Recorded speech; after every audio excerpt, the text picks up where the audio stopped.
திருவாரூரில் கனமழையின் காரணமாக 5000 ஏக்கர் பரப்பளவிலான பருத்தி பயிர்கள் பாதிக்கப்பட்டிருப்பதாக கூறப்படுகிறது. இது தொடர்பான விவரங்களை செய்தியாளர் ராஜசேகர் வழங்க கேட்கலாம். ராஜசேகர், விவரங்களை பகிர்ந்துக்கலாம். ஸ்ரீராம், திருவாரூர் மாவட்டத்தில் இந்த ஆண்டு 40,000 ஏக்கர் பரப்பளவுல கோடை சாகுபடியான அந்த பனைப்பயிரான பருத்தி சாகுபடி பணிகளில் விவசாயிகள் ஈடுபட்டு வருகிறார்கள்.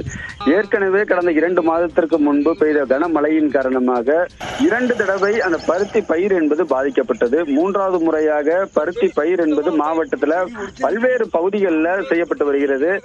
குறிப்பாக கடந்த 1 வார காலமாக விட்டு அவ்வப்போது பெய்து வந்த மழை நேற்று இரவு இடைவிடாமல் 3 மணி நேரத்திற்கு மேலாக கனமழை என்பது மாவட்டத்தின் பல்வேறு பகுதிகளில் குட்டித்தீர்த்தது.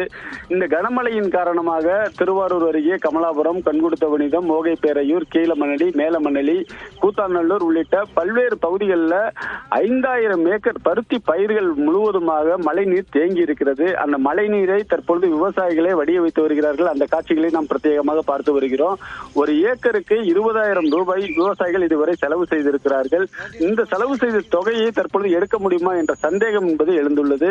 இன்றும் மழை பெய்யக்கூடிய வாய்ப்பு இருப்பதால் தற்பொழுது விவசாயிகள் மிகுந்த அச்சமடைந்திருக்கிறார்கள். உடனடியாக வேளாண் துறை அதிகாரிகள் பாதிக்கப்பட்ட பகுதிகளுக்கு நேரடியாக சென்று ஆய்வு செய்ய வேண்டும்.